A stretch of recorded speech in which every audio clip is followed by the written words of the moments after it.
Tidak seorang pun memasuki rumah itu kecuali orang yang gemar bertualang atau orang bodoh yang tertipu dengan memasuki gua tersebut karena menyangka ajalnya masih jauh, padahal kematian telah ditugaskan kepada siapapun yang memasukinya.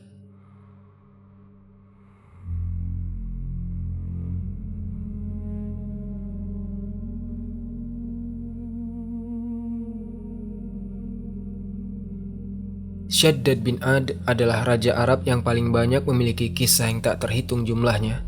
Setiap kali namanya disebut kepada siapapun, yang langsung terlintas di benaknya adalah kota Iram Zatil Imad, yang dikatakan negeri surga yang dibangun olehnya. Selain kota Iram, Shaddad bin Ad juga dikenal sebagai seorang raja yang sangat kuat. Ia memiliki pasukan yang ditakuti oleh seluruh kerajaan lain, hingga akhirnya ia menjadi legenda yang mengerikan dalam sejarah. Bahkan setelah mati, ia tetap menjadi legenda meskipun hanya tinggal jasad tanpa ruh. Dalam kitab Atijan li Muluk Himyar, kita akan menemukan kisah tentang 3 orang petualang.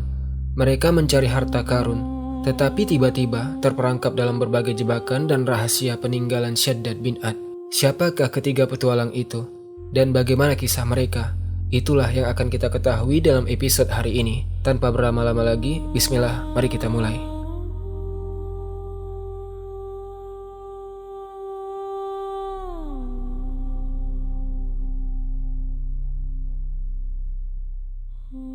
Assalamualaikum warahmatullahi wabarakatuh.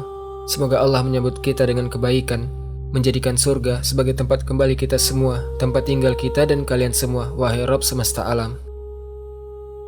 Wahab bin Munabbih berkata dalam kitab Atijan bahwa pada suatu masa dahulu, Yaman diperintah oleh seorang raja yang bernama Al-Mu'afir bin Ya'fur.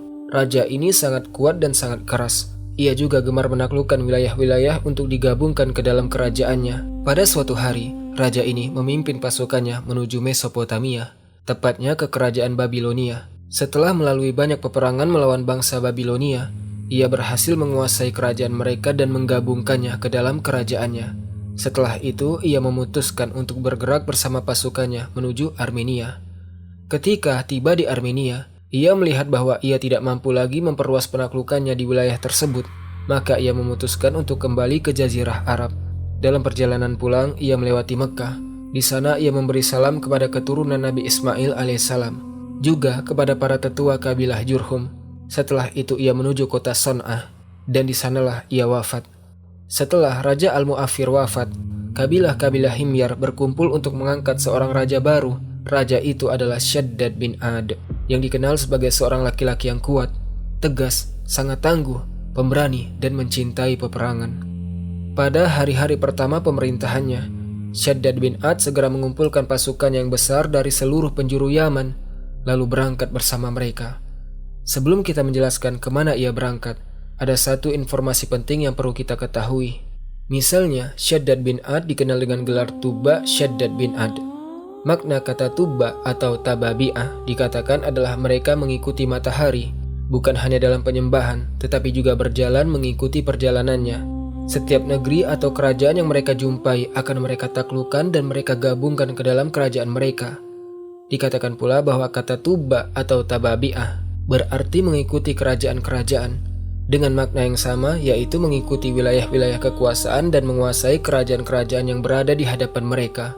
Kurang lebih itulah tradisi seluruh Raja Himyar atau para Tuba Yaman.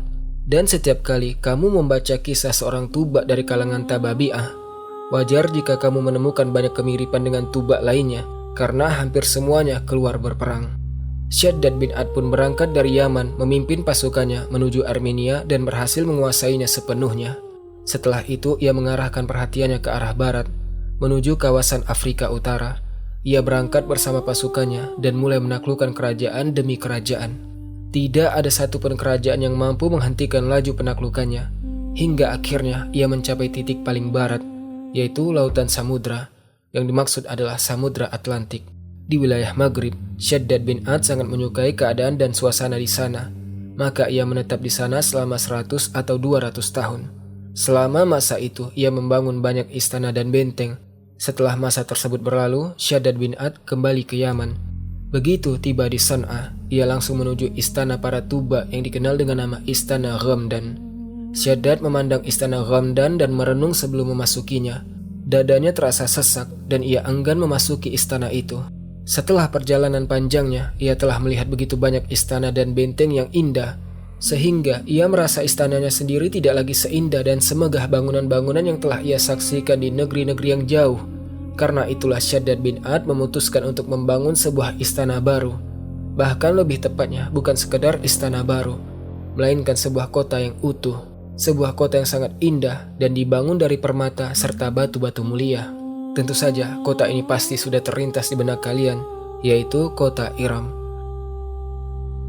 Iram Zatil Imad, yang disebutkan dalam Al-Quran sebagai kota yang belum pernah diciptakan tandingannya di negeri-negeri. Syaddad memerintahkan para pelayan dan pasukannya untuk membangun kota tersebut. Tentu saja pembangunan itu memakan waktu yang lama, namun kita tidak sedang membahas bagaimana kota itu dibangun ataupun proses pembangunannya, karena pembahasan kisah kita sama sekali bukan tentang hal itu. Yang penting, setelah para pelayan dan para pekerja selesai membangun kota tersebut, tibalah saatnya Syaddad pergi untuk menetap di kota barunya. Namun Syaddad bin Ad meninggal dunia sebelum sempat melihat kotanya itu. Dikatakan dalam sebagian kitab, ia meninggal di tengah perjalanan sebagai hukuman yang datang dari Allah, karena ia adalah seorang yang durhaka. Sedangkan dalam kitab yang menjadi sumber kisah kita, hanya disebutkan bahwa ia meninggal dunia, tanpa menjelaskan apapun mengenai sebab ataupun cara kematiannya. Setelah Syaddad bin Ad wafat, para menteri dan para pengikut dekatnya membawa jasadnya ke sebuah tempat di sebuah gunung yang disebut dengan Gunung Syamam. Lalu mereka menguburkannya di sana. Mereka juga menguburkan bersama jasadnya berbagai barang miliknya serta perhiasannya. Hari demi hari berlalu, bahkan tahun demi tahun silih berganti. Seorang raja datang lalu pergi, seorang tubak datang lalu tubak lainnya pergi. Kemudian terjadilah peristiwa Ashabul Ukhdud di Najran. Setelah itu datang Abraha al-Habasyi bersama pasukannya dari Afrika untuk menyerang Yaman. Lalu ia bergerak menuju Mekah dengan tujuan menghancurkan Ka'bah, hingga terjadilah peristiwa Ashabul Fil. Kemudian Rasulullah SAW diutus, bangsa Arab pun memeluk Islam, dan Islam menyebar ke seluruh jazirah Arab. Setelah itu Rasulullah SAW wafat, lalu beliau digantikan oleh Abu Bakar As-Siddiq radhiyallahu an. Pada masa pemerintahan Abu Bakar As-Siddiq radhiyallahu an dimulailah perang Riddah.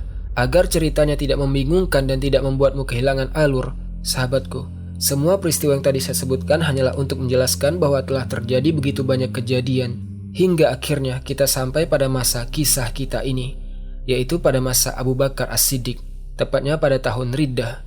Pada tahun Riddah, tepatnya di Yaman, ada seorang muslim bernama Ubaid bin Syari al-Jurhumi. Ubaid berada di kota San'a. Saat itu ia sedang duduk bersama seorang sesepuh kota tersebut. Lelaki itu sudah sangat tua, berusia lanjut, dan memiliki pengetahuan yang sangat luas, khususnya mengenai sejarah raja-raja Himyar dan peninggalan-peninggalan mereka. Ubaid yang sedang duduk bersama Syekh dari San'a itu berkata, "Ceritakan kepada kami kisah paling aneh yang pernah terjadi dalam sejarah raja-raja Himyar. Apa hal paling aneh yang pernah engkau dengar atau baca tentang sejarah mereka? Dengan kata lain, ceritakan kepada kami kisah-kisah orang-orang terdahulu." Lelaki tua itu pun menoleh kepada Ubaid al-Jurhumi dan berkata, "Dahulu ada seorang lelaki yang tinggal di kota San'a bernama Al-Humaisah. Ia berasal dari kaum Ad, tetapi dari Ad as-Sughra, kaum Ad kecil, bukan dari Ad al-Kubra yang telah diazab oleh Allah hingga tidak tersisa seorang pun dari mereka. Al-Humaisah adalah seorang lelaki yang sangat tangguh. Ia pemberani dan menyukai petualangan. Ia gemar mendatangi tempat-tempat yang terbengkalai, tempat-tempat asing, dan lokasi-lokasi misterius yang hanya mendengar namanya saja sudah membuat orang merasa takut. Ia menjelajahi tempat-tempat itu untuk mencari harta karun yang tersembunyi di dalamnya. Al-Humaisah pun terkenal di seluruh jazirah Arab sebagai seorang petualang. Pada suatu hari, datanglah kepada Al-Humaisah dua orang dari kalangan So'alik Arab. Yang pertama berasal dari Bani Abbas, sedangkan yang kedua berasal dari Khuza'ah. Sa'alik adalah orang-orang yang diusir atau dikucilkan dari kabilah mereka. Mereka meninggalkan kabilahnya, hidup mengembara di padang pasir, lalu bertahan hidup dengan merampok, mencuri, dan menyamun para musafir. Sudah menjadi hal yang wajar jika orang-orang seperti mereka memiliki hati yang sekeras batu. Mereka juga tidak lagi memiliki sesuatu yang mereka takut kehilangan. Terlebih lagi, kedua orang ini memang dikenal sangat ganas. Kedua Sa'alik itu datang ke Son'ah karena mereka telah mendengar tentang Al-Humaisah. tentang petualangan-petualangannya, perjalanan-perjalanannya yang mendebarkan, dan penjelajahannya ke tempat-tempat yang bahkan lelaki paling pemberani sekalipun tidak berani mendatanginya. Ketika bertemu dengannya, mereka memberi salam lalu berkata, "Wahai Al-Humaisah, kami telah mendengar tentang perjalananmu, petualanganmu, pencarian harta karunmu, dan keberanianmu mendatangi tempat-tempat yang bahkan lelaki terkuat pun tidak berani memasukinya. Tetapi kami ingin bertanya kepadamu, tempat apakah yang belum pernah mampu engkau datangi sendiri? Tempat apakah yang sangat ingin engkau jelajahi tetapi masih membuatmu merasa takut?" Al-Humaisah menjawab, "Tempat yang sangat ingin kudatangi adalah sebuah gua di dalam sebuah gunung yang disebut dengan Gunung Syammam. Setiap kali aku mencoba mendatanginya dan berdiri di hadapannya, rasa takut yang sangat besar menguasaiku. Karena itu aku selalu kembali dan tidak pernah mencoba menjelajahinya." Mereka pun berkata, "Kalau begitu, bagaimana jika kali ini engkau menjelajahinya? Bagaimana jika kami ikut bersamamu, sehingga kita saling menguatkan dan menghadapi petualangan ini bersama? Tetapi dengan satu syarat, wahai Al-Humaisah, jika kita menemukan harta karun, maka kita bertiga harus membaginya." Al-Humaisah menjawab, "Aku setuju. Tetapi apakah kalian benar-benar yakin ingin pergi bersamaku? Apakah kalian benar-benar sanggup menghadapi pengalaman ini?" Mereka menjawab, "Ya." Al-Humaisah berkata, "Kalau begitu bersiaplah. Sekarang juga kita akan berangkat menuju Gunung Syammam." Mereka pun menyiapkan perlengkapan mereka, lalu berangkat bersama Al-Humaisah menuju Gunung Syammam. Setelah menempuh perjalanan selama beberapa hari, mereka tiba di kawasan tempat gunung itu berada. Dari kejauhan, mereka melihat gunung tersebut dikelilingi hutan yang sangat lebat. Hutan itu dipenuhi pepohonan yang dipenuhi ular-ular. Inilah yang selama ini menghalangi Al-Humaisah untuk mendekati gunung tersebut. Ketika Al-Humaisah tiba di sana dan menyadari bahwa kali ini ia tidak sendirian, melainkan ia ditemani dua orang yang bisa saling menguatkan, tekadnya pun semakin bulat. Lalu Humaisah berkata dalam hati, "Selama kedua orang ini bersamaku, mengapa aku tidak berjalan di tengah-tengah mereka saja? Satu orang di sebelah kananku dan seorang lagi di sebelah kiriku. Jika ada seekor ular melompat dari salah satu pohon itu, maka ular itu akan mengenai salah seorang dari mereka, sedangkan aku akan tetap selamat karena berada di tengah." Dan memang itulah yang dilakukan oleh Humaisah. Ia berdiri di tengah-tengah mereka lalu berkata, "Lebih baik kita berjalan dengan cara seperti ini." Kedua lelaki itu berjalan di sisi kanan dan kirinya. Mereka menyalakan obor lalu memasuki hutan. Ketika ular-ular melihat bahwa mereka membawa api, ular-ular itu tidak mendekati mereka, karena pada dasarnya ular memang takut terhadap api. Mereka terus berjalan menembus hutan hingga akhirnya tiba di kaki gunung. Di sana mereka langsung melihat pintu sebuah gua. Mereka mendekati pintu gua itu. Begitu tiba di depan pintunya, mereka tiba-tiba mendengar suara gemuruh yang sangat dahsyat. Suara itu membuat ketiga lelaki tersebut ketakutan. Seolah-olah gunung itu runtuh menimpa punggung mereka karena dahsyatnya rasa takut yang mereka rasakan. Sesudah suara gemuruh itu terdengar, mulailah muncul suara-suara bisikan. Suara manusia yang sedang berbicara dan saling berbisik. Tetapi di sekitar mereka sama sekali tidak ada seorang manusia pun. Ketiga lelaki itu pun ketakutan, termasuk Al-Humaisah, yang sebenarnya sudah sangat berpengalaman dalam hal-hal seperti ini. Namun, karena mereka merasa bahwa menghadapi bahaya bersama-sama lebih ringan daripada sendirian, masing-masing berusaha menyembunyikan rasa takutnya dan tidak memperlihatkannya kepada yang lain, demi menjaga wibawa di hadapan teman-temannya. Bagaimanapun juga, tidak seorang pun ingin dianggap pengecut oleh yang lainnya.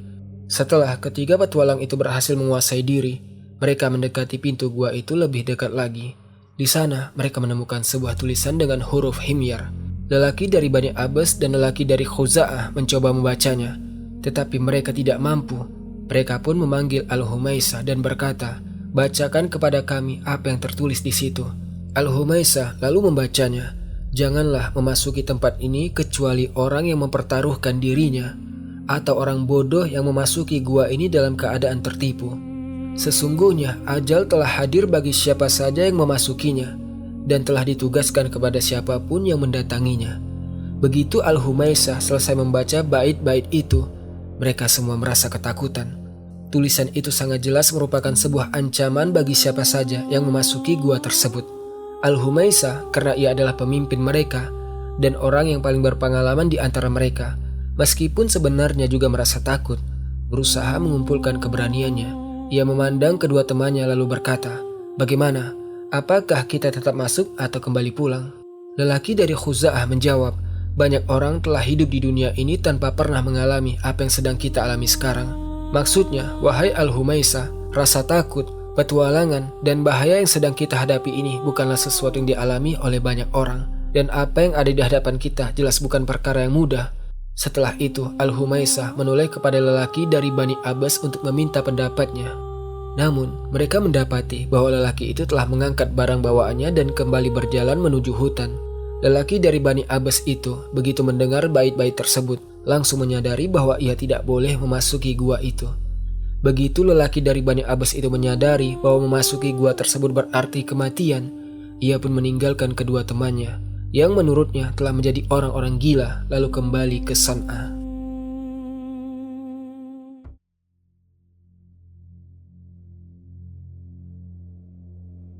Ketika Al-Humaisah melihat bahwa lelaki dari Bani Abbas telah meninggalkan mereka, ia menoleh kepada sahabatnya dari Khuza'ah lalu berkata, "Bagaimana, kita lanjut atau tidak?"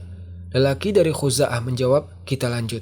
Maka keduanya pun memasuki gua sambil membawa obor yang menjadi satu-satunya cahaya yang menerangi jalan mereka.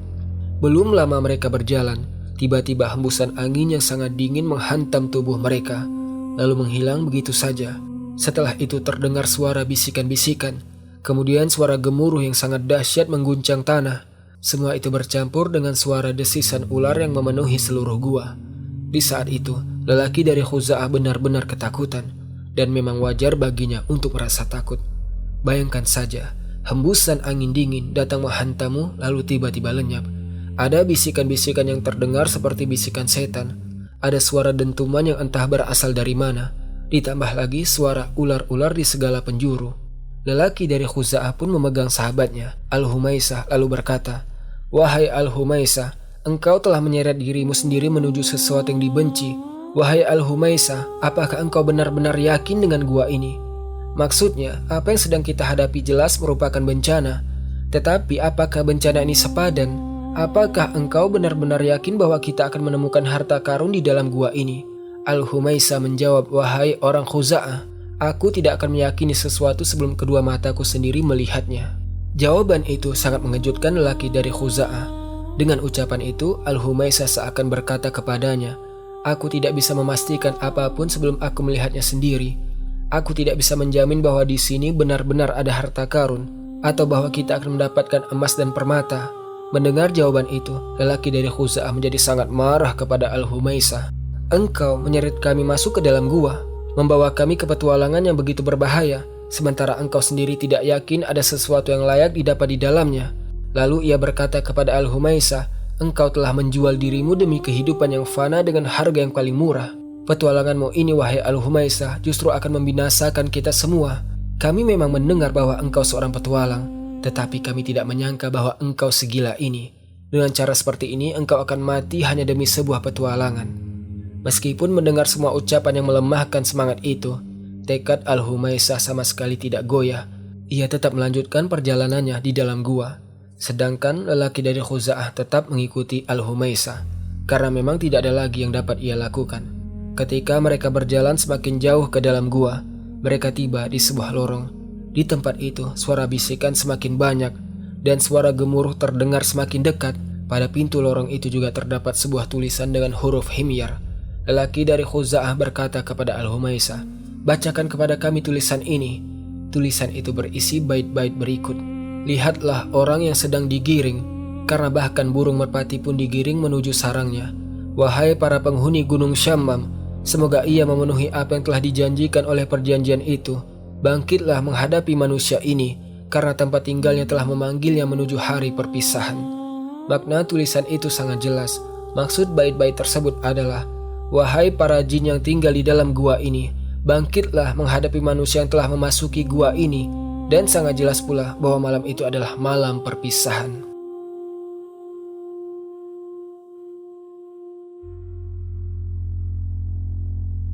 Begitu Al-Humaisah selesai membacakan bait-bait tersebut, lelaki dari Khuza'ah langsung berbalik menuju jalan keluar. Al-Humaisah pun memanggilnya, "Kembalilah, ada apa denganmu wahai saudaraku dari Khuza'ah?" Namun lelaki dari Khuza'ah hanya berkata, Semoga Allah membalas lelaki dari kaum Ad itu. Betapa beraninya dia. Yang ia maksud dengan lelaki dari kaum Ad adalah Al-Humaisah. Maksud ucapannya, betapa kuat hatinya.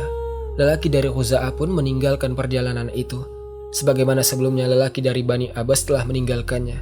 Kini Al-Humaisah tinggal seorang diri di dalam gua. Ia berusaha menguasai rasa takutnya. Kini tidak ada lagi teman ataupun pendamping. Ia mulai berpikir, apakah ia harus meneruskan petualangannya atau kembali sebagaimana kedua sahabatnya telah kembali. Namun ia memutuskan untuk tetap melanjutkan. Ia memasuki lorong berikutnya yang ditemukannya. Begitu memasuki lorong itu, bisikan-bisikan mulai memenuhi kedua telinganya. Ia mendengarnya seolah-olah bisikan itu secara khusus sedang membisikkan sesuatu kepadanya. Tidak lama kemudian, lorong itu membawanya menuju lorong yang lain. Di pintu masuk lorong tersebut juga terdapat 2 bait tulisan dalam huruf himyar. Bunyinya, pada masa yang telah lalu telah datang kepadamu seorang pemberi peringatan, yaitu dirimu sendiri yang telah mendengar penjelasan itu. Akan tetapi, kebanyakan orang-orang bodoh tetap mendatangi apa yang mereka datangi, sementara pada saat itu hati mereka merasa tentram. Kedua bait itu merupakan peringatan yang lebih keras kepada Al-Humaisah. Seakan-akan tulisan itu berkata, pada lorong-lorong sebelumnya kami telah memperingatkanmu. Kami telah melarangmu untuk masuk, tetapi engkau tetap memilih melanjutkan perjalanan. Kini engkau termasuk orang yang bodoh karena engkau tidak mengetahui apa yang akan menimpamu. Meskipun demikian, Al-Humaisah, sang petualang pemberani itu tetap memutuskan untuk memasuki lorong tersebut. Baru beberapa langkah ia berjalan, tiba-tiba terdengar suara yang menyerupai petir. Suara gemuruh yang sangat dahsyat membuatnya terjatuh. Tiba-tiba muncul seekor naga di hadapannya. Seekor naga benar-benar muncul di hadapan Al-Humaisah. Begitu melihatnya, Al-Humaisah langsung melarikan diri dan kembali menuju lorong sebelumnya. Sesampainya di sana, ia kembali terjatuh dan mulai mengatur nafasnya. Apa yang baru saja kulihat? Makhluk apakah itu? Ataukah itu ghul, monster gaib dalam cerita Arab? Atau mungkin seorang marid, jin yang sangat kuat? Al-Humaisah hampir kehilangan akal sehatnya.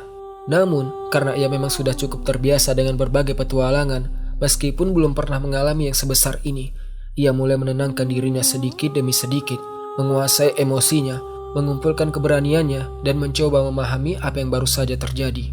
Humaisah berkata dalam hati, kalau makhluk itu benar-benar seekor binatang atau naga sungguhan, tentu ia sudah mengejarku. Ia pasti sudah berlari mengejarku, membunuhku, lalu memakanku. Aku adalah mangsa yang sangat mudah baginya. Tetapi tampaknya naga itu tidak lain hanyalah Roksot, yaitu penjaga dari sebuah tilas sihir. Apa yang dimaksud dengan Roksot? Mungkin banyak orang yang berasal dari desa dan sedang menyaksikan sekarang pernah mendengar istilah ini. Roksot adalah jin, setan, atau marid yang ditimpakan untuk menjaga suatu tempat yang di dalamnya terdapat harta karun. Karena itulah, seringkali di desa-desa orang berkata, hati-hati tempat itu dijaga. Terutama jika tempat itu merupakan rumah tua yang telah terbengkalai selama ratusan tahun. Tentu saja, saya sendiri tidak mengetahui apakah Roksot benar-benar ada atau tidak. Namun inilah makna dari istilah tersebut, yaitu seorang marid yang menjaga harta karun agar tidak dicuri manusia. Kita kembali kepada Al-Humaisah. Al-Humaisah meyakini bahwa makhluk yang baru saja dilihatnya adalah Roksot. Karena itu, ia memutuskan untuk kembali dan memastikannya sendiri. Bagaimanapun juga, hidup adalah rangkaian pengalaman. Kematian hanya sekali, dan seseorang tidak akan memperoleh umur lebih dari apa yang telah ditetapkan baginya. Maka Al-Humaisah kembali memasuki lorong ketiga di dalam gua. Baru 1, 2, 3 langkah ia melangkah, naga itu kembali muncul di hadapannya. Diiringi suara gemuruh yang dahsyat, Al-Humaisah pun kembali berbalik dan melarikan diri. Ia melihat bahwa naga itu sama sekali tidak mengejarnya. Dari situlah Humaisah yakin bahwa naga tersebut hanyalah Roksot. Saat itu Al-Humaisah benar-benar telah kelelahan. Ia menarik nafas, mengambil barang-barangnya, lalu keluar dari gua. Ia mencari tempat yang agak lapang di dekat pintu masuk gua agar dapat beristirahat di sana. Lalu bangun keesokan harinya untuk melanjutkan perjalanannya. Al-Humaisah keluar menuju pintu gua, menyalakan api unggun, membentangkan alas tidurnya, meletakkan kepalanya, lalu tertidur. Dan baru saja rasa kantuk mulai membawanya ke dalam tidur, tiba-tiba Al-Humaisah mendengar suara tangisan yang sangat keras. Ia segera mengamati pintu gua dan menyadari bahwa suara itu berasal dari dalam gua tersebut. Ia pun mengerti bahwa para jin mulai menjalankan tugas mereka. Mereka kini memasuki tahap menakut-nakutinya agar ia menjauh dari gua. Namun Al-Humaisah tidak takut. Ia kembali mencoba merebahkan kepalanya untuk tidur. Tiba-tiba muncul kobaran api yang sangat besar keluar dari dalam gua. Api itu bergerak layaknya manusia. Al-Humaisa melihat api itu bergerak lurus menuju ke arahnya. Saat itu Al-Humaisa membeku karena ketakutan. Ia tidak tahu harus berbuat apa. Ia mengira inilah akhir hidupnya.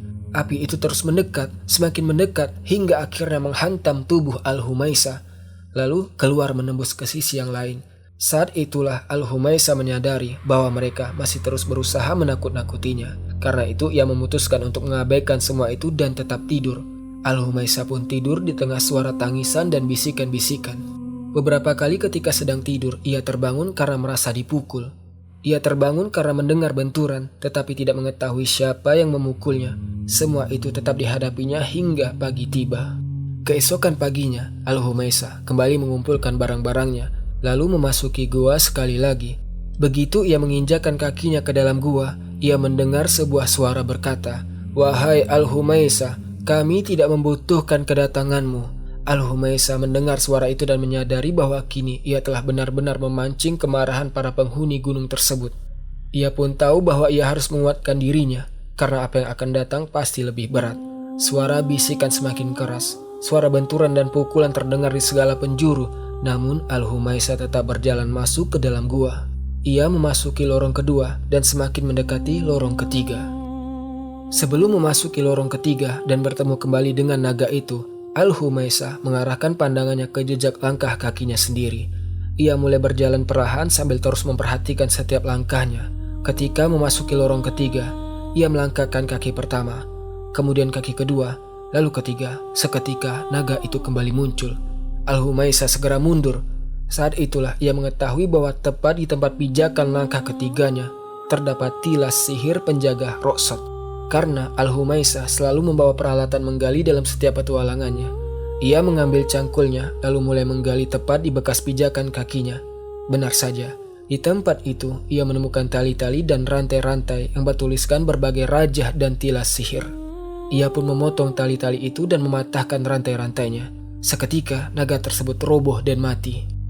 Al-Humaisa mendekati naga itu, atau lebih tepatnya makhluk yang telah tergeletak tak berdaya itu, lalu memeriksanya. Ia mendapati bahwa kedua matanya terbuat dari batu yakut merah. Maka ia mencabut kedua mata itu dan membawanya sebagai rampasan pertamanya. Setelah itu Al-Humaisa melanjutkan perjalanannya. Kali ini ia menemukan sebuah lorong baru. Namun lorong ini berbeda dengan lorong-lorong sebelumnya. Di lorong ini terdapat sebuah pintu kayu. Al-Humaisa mendekati pintu itu dan berniat membukanya. Tetapi tiba-tiba muncul seekor singa. Singa itu mengaum tepat di hadapan Al-Humaisa, seakan berusaha menghalanginya agar tidak mendekati pintu tersebut. Al-Humaisa mundur perlahan dengan cerdik hingga singa itu tidak lagi terlihat olehnya. Lalu ia berkata dalam hati, "Sekarang aku sudah mengetahui rahasiamu. Aku sudah paham cara kerja penjaga Roksot seperti ini." Ia kembali menghitung langkahnya. Langkah pertama, langkah kedua, langkah ketiga, hingga ia mengetahui di titik mana kakinya harus berpijak agar penjaga itu muncul. Setelah memastikan titik tersebut, ia mulai menggali tanah di sana. Ia menghancurkan rajah-rajah yang dipasang pada tali dan rantai, lalu memotong semuanya. Begitu rajah dan rantai itu dihancurkan, singa tersebut langsung mati. Al-Humaisa mendekatinya lalu mencabut kedua matanya yang juga berupa batu yakut merah. Ia menambahkan keduanya ke dalam rampasannya. Kini tibalah saat yang telah lama ditunggu-tunggu oleh Al-Humaisa, saat menemukan harta karun. Baginya, ia telah berhasil melewati tingkat penjaga. Naga telah dikalahkan, singa pun telah dikalahkan. Al-Humaisa membuka pintu itu. Tiba-tiba tampak di hadapannya sebuah ruangan yang sangat megah di dalam gua. Ruangan itu bagaikan sebuah kamar di dalam istana. Di dalamnya terdapat dua ranjang emas. Di ranjang pertama terbujur jasad seorang lelaki tua, sedangkan di ranjang kedua terbujur jasad dua orang gadis. Al-Humaisa mendekati ranjang tempat jasad lelaki tua itu berada. Ia melihat bahwa tubuh lelaki tua tersebut dipenuhi berbagai perhiasan. Di atas kepalanya terdapat sebuah lempengan emas yang diukir dengan beberapa kalimat. Di atasnya tertulis, "Aku adalah Syaddad bin Ad. Aku hidup selama 500 tahun. Aku membuka 1000 kegadisan. Aku membunuh 1000 pendekar. Aku menunggangi 1000 ekor kuda dari keturunan kuda pilihan." Di bawah tulisan itu terdapat dua bait syair. "Wahai Syaddad dari kaum Ad, kini cita-citamu telah kalah dan kakimu telah tak berdaya. Wahai orang yang melihatku, jadikanlah aku pelajaran setelah kekuasaan sepanjang masa dan bertahun-tahun lamanya, seakan-akan aku hanyalah seorang tamu yang segera pergi, dan seakan-akan aku hanyalah sebuah mimpi di antara sekian banyak mimpi. Berhati-hatilah terhadap perubahan zaman dan segala muslihatnya. Jangan pernah merasa aman dari berbagai peristiwa hari-hari. Kedua bait syair ini benar-benar sangat menyentuh. Bait-bait itu benar-benar menggambarkan keadaan manusia setelah seluruh kerajaan, kebesaran, kemuliaan, dan kekuasaan yang dahulu dimiliki oleh Shaddad bin Ad, kini ia hanya terbujur sebagai jasad yang tak bernyawa. Saya sendiri tersentuh membaca kisah ini. Mungkin kalian juga tersentuh, dan mungkin orang lain pun akan merasakan hal yang sama. Tetapi Al-Humaisah tidak tersentuh. Ia langsung mengambil semua perhiasan yang dikenakan oleh Shaddad bin Ad dan memasukkannya ke dalam kantongnya. Kemudian ia menuju ranjang tempat kedua gadis itu berada. Di sana ia juga menemukan sebuah lempengan emas lain yang diletakkan di atas mereka. Di atasnya tertulis, "Aku adalah Hayyah dan ini adalah Labbah, putri-putri Shaddad bin Ad. Barang siapa melihat kami, maka janganlah ia mempercayai zaman. Hendaklah ia mengambil pelajaran, karena zaman dapat mendatangkan kemuliaan maupun kehinaan." Al-Humaisah berkata dalam hati, "Demi Allah, kata-kata ini benar-benar mutiara hikmah. Demi Allah, hikmah seperti ini tidak ternilai harganya." Lalu ia mengambil lempengan emas bertuliskan kalimat tersebut dan memasukkannya ke dalam kantongnya. Ia juga mengambil seluruh perhiasan yang dikenakan kedua putri itu. Setelah itu ia memikul semua barang yang dibawanya, keluar dari gua tersebut, lalu kembali ke Son'ah. Sampai disinilah kisah dalam kitab At-Tijan li Muluk Himyar berakhir. Mungkin sekarang terlintas di benak kalian bahwa kisah yang saya ceritakan ini berasal dari sebuah serial televisi atau bahkan dari sebuah permainan. Namun sahabatku, kisah ini memang terdapat di dalam sebuah kitab. Cetakan pertama kitab ini muncul pada tahun 631 Hijriah. Seluruh riwayat dan kisah yang terdapat di dalam kitab tersebut dinisbatkan kepada Wahab bin Munabbih, seorang tabi'in yang mulia yang wafat pada tahun 114 Hijriah. Bayangkan saja, kitab ini telah ditulis jauh sebelum ada televisi, sebelum ada buku-buku modern, sebelum ada permainan, bahkan sebelum ada film. Justru semua yang kita lihat sekarang banyak mengambil inspirasi dari kitab-kitab sejarah, bukan sebaliknya. Inilah salah satu kisah orang-orang terdahulu yang diriwayatkan oleh generasi terdahulu tentang generasi terdahulu. Sebagiannya kita percayai dan sebagiannya lagi kita tidak percayai. Meskipun terus terang menurut saya pribadi, saya tidak melihat ada sesuatu yang benar-benar terasa khayalan di dalam kisah ini. Terus terang kepada kalian, saya sendiri percaya adanya taghawul, percaya akan kemunculan jin, keberadaan jin, dan perkara-perkara semacam itu dengan keyakinan yang penuh. Hanya saja, mungkin memang ada beberapa tambahan dalam penyampaiannya. Bagaimanapun juga, saya menikmati membaca kisah ini. Dan saya lebih menikmati lagi saat menceritakannya kepada kalian semua. Saya berharap kalian juga menikmati kisah panjang ini. Jika teman-teman semua menyukai kisah ini, komentar di bawah jam berapa kalian menonton kisah ini dan dari mana kalian berasal. Dan jika kamu mengenal seseorang yang juga menyukai kisah seperti ini, bagikanlah kepadanya. Semoga kalian semua selalu berada dalam lindungan Allah Azza wa Jalla. Barakallahu fikum. Assalamualaikum warahmatullahi wabarakatuh.